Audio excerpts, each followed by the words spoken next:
Hey there, Scorpio. It's Jen here from tarotspirit.net. This is going to be your reading for May 2020. So thank you for joining me. So Scorpio, you have your full moon this month on May 7th is your full moon for this year. And then there's a new moon on the 22nd as we've moved into the sign of Gemini. So so this month could be pretty significant for you. You could see some things you've been maybe trying to push down or suppress really come to the surface. Really come to the surface this month and no longer be able to. I don't know if you've been in denial about it. I think it's more just trying not to deal with it or not wanting to admit it, which I guess is denial, but it seems like you're sort of were aware you were doing it, but maybe you just knew it would suck. It would take a lot of time and energy. I just realized every sign I'm doing like some sort of different spread, so let's just go with it. Justice, bringing things into balance. But it's weird. So whatever is coming up for you, whatever is going to rise to the surface, maybe you're going to have like a breakdown or something. But when I say breakdown, it may have been, no, I can't, Jim Carrey, who I saw on Oprah. Why I remember this, I have no idea. But he was talking about someone having a breakdown and saying, I see those as breakthroughs. I don't see those as breakdowns. And sometimes something we've been suppressing or hanging on to and afraid to voice or allow it to come to the surface. And we've been spending so much time and energy not denying it or stuffing it down, or we just think, oh, if I take this out and examine it, it will be too much. It will be too much. But I think what we're going to see, I have tons of plants in Scorpio, is that the all that energy that was putting into just not wanting to deal with it was actually worse than once it's out in the open. So it will be usually a breakthrough and a release and a way to move forward in a much happier, it'll just be a relief, a weight lifted off of us this month. So right in the middle, we do have the Five of Wands. So fives, this isn't a major arcana. It's a 5. It's like a square in astrology. I like to think of it as a pebble in your shoe. So if you're walking to the refrigerator and you have a pebble in your shoe, not a big deal, right? But if you then decide to go on a 5-mile walk, you're going to have to do something about that pebble in the shoe. So it's nothing big. It's not a mountain. It's not a boulder in your path. But it's something that, yeah, it's just been there sort of beneath the surface, irritating you. And maybe because of the stressors of what is going on, maybe you've been trapped inside with someone that's toxic. Who knows? Whatever came to your mind is what it is. You're going to have to stop and take that shoe off and get that pebble out. And it'll bring tremendous relief. And I think in the end, it would be like, why didn't I do that sooner? That wasn't that big of a deal. You've been patient enough. Libra got this. You've been patient enough. And that can be really hard in life. The way this card is usually explained is there's a farmer and he prepares the soil, plants his seed, and then he waits for it to grow. And that's the patience part of this card. A seed takes a certain amount of time to grow, just like a baby takes a certain amount of time to grow. And you can't rush it. So if the farmer's going to be sitting down there screaming at the soil, grow, grow, it's a waste of time and energy. But people do that all the time. Maybe you're with someone who does that. Now, if the farmer plants a seed and a week or two later nothing's sprouted. Well, it's obvious. We know how long it takes a baby to grow. We know how long it takes a seed to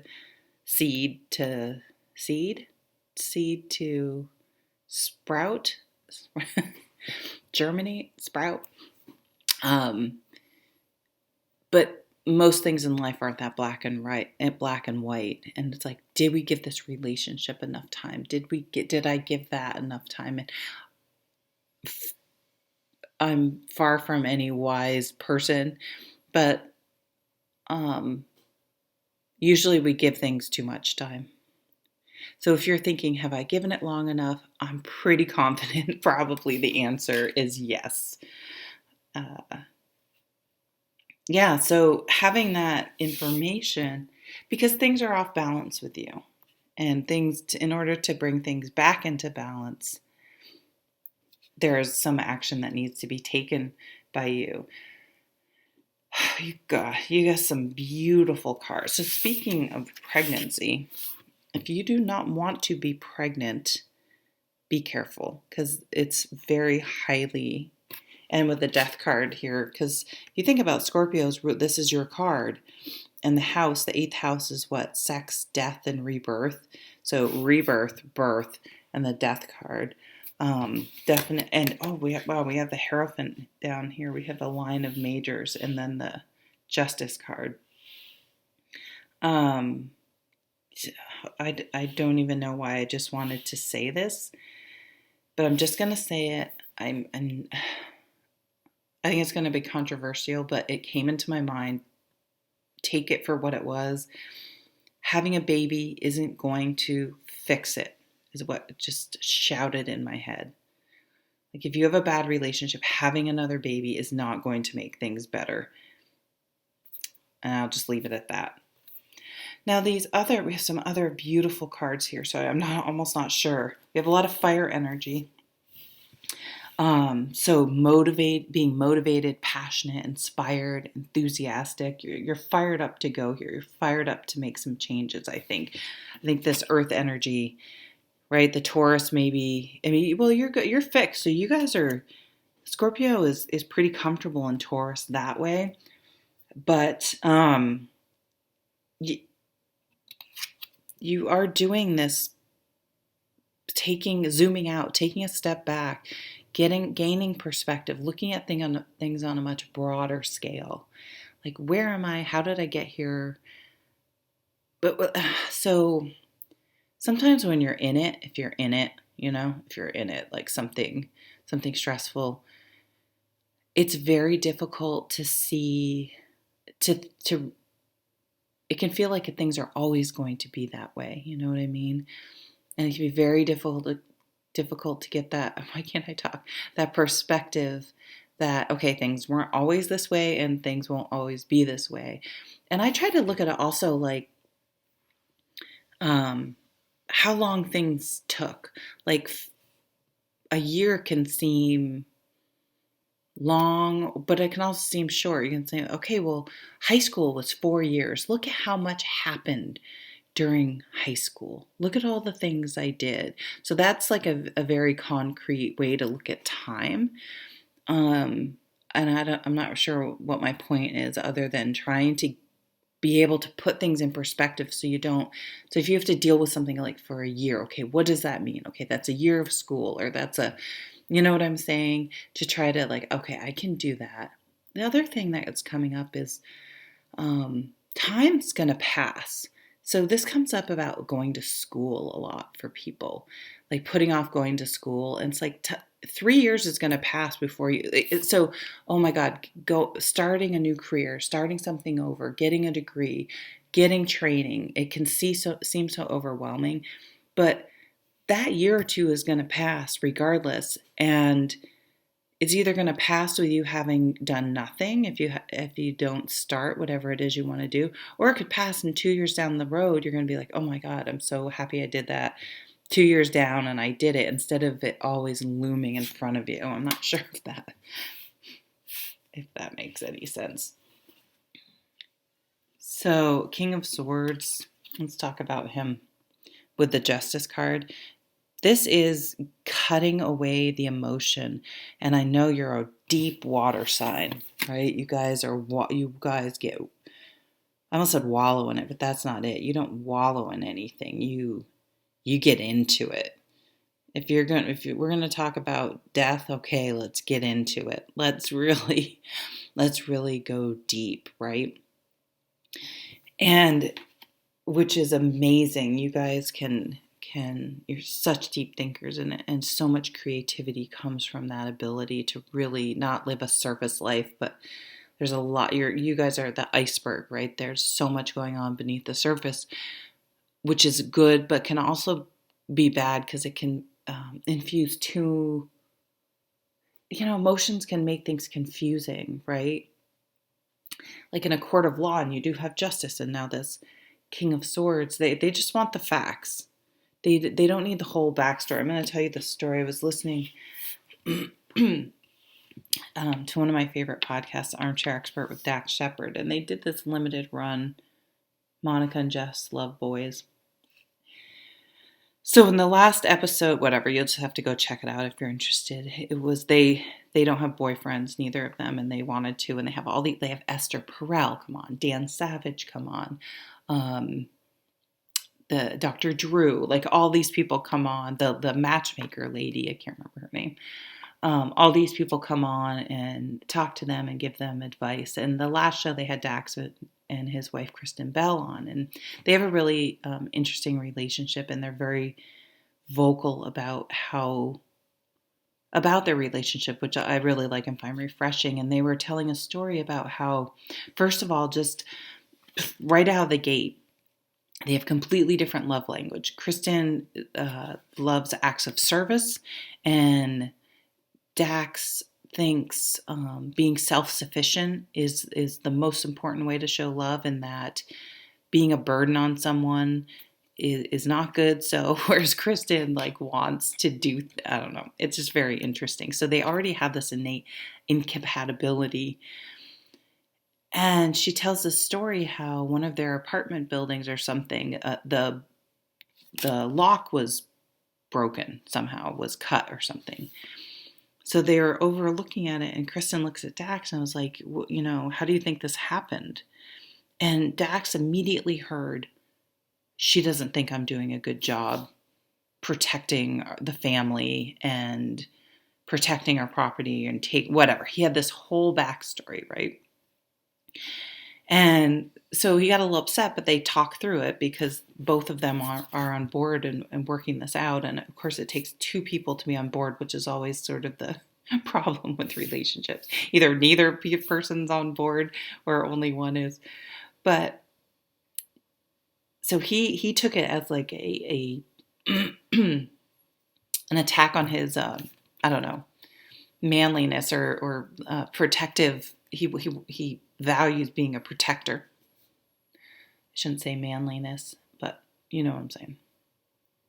And she was like, no, you work on cars and you really know a lot about metal and stuff like that. So I thought I was literally wondering how physically someone could do that. But it had started a fight, but they were able to work through that and talk through that. And you can see that backstory of emotions that we're all fighting with our own backstory of emotion and our own issues, right?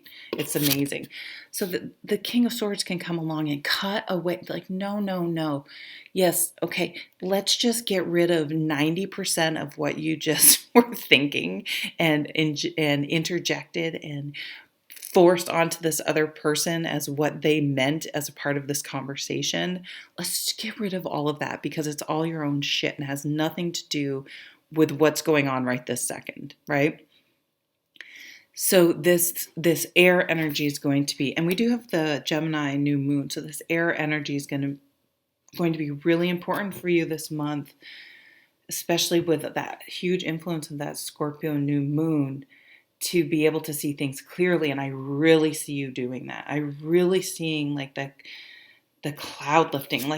So I see it all this swirling. This is all the emotions swirling down here with this death card. And I see that really clearing away, maybe doing some sort of a ritual where you write down all this backstory and this underlying emotions that you have towards things and burning it and letting it go at that full moon.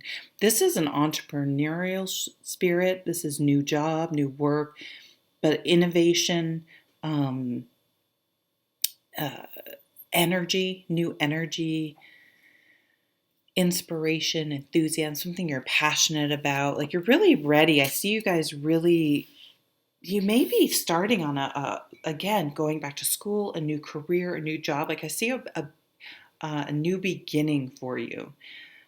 But it's a very, super creative time for you, organic, allowing things to happen, not forcing things to happen. Some of you may be homeschooling and really using it as an opportunity to connect with the kids and teach them things like mindfulness and working on their mental health and physical health over studies, which I think is beautiful. And the one card we haven't talked about is this gorgeous Four of Wands. It's a milestone. So you're going to feel like and sure, there are the obvious milestones: moving in with someone, getting married, getting engaged, having a baby, graduating from school, getting a job, whatever, all those things. But other milestones that are even more important are the less tangible ones. Like, I talked to my mom, who I have a really hard relationship with, and I didn't let her get to me. And that's a big win for me. Or I had my teenager was being a teenager, but I was able to work through it and didn't let them get me upset or so. All those little wins. I didn't eat that donut today. All these little milestones that, if we build upon, become a sustainable habit. So that's kind of the way, and celebrate those count and celebrate all those wins. It's almost like the Six of Wands I'm seeing. So I definitely see you dealing with something that you hadn't dealt with before because of your emotional backstory. I can't do that to them. They won't be able to deal with it. I can't. Whatever you've been telling yourself has more to do with you than the other person. So using and that Swords energy, bringing things into balance. And I feel like you almost inspire yourself to then reimagine your whole life. Like, time's going to be passing anyway. Why not start now?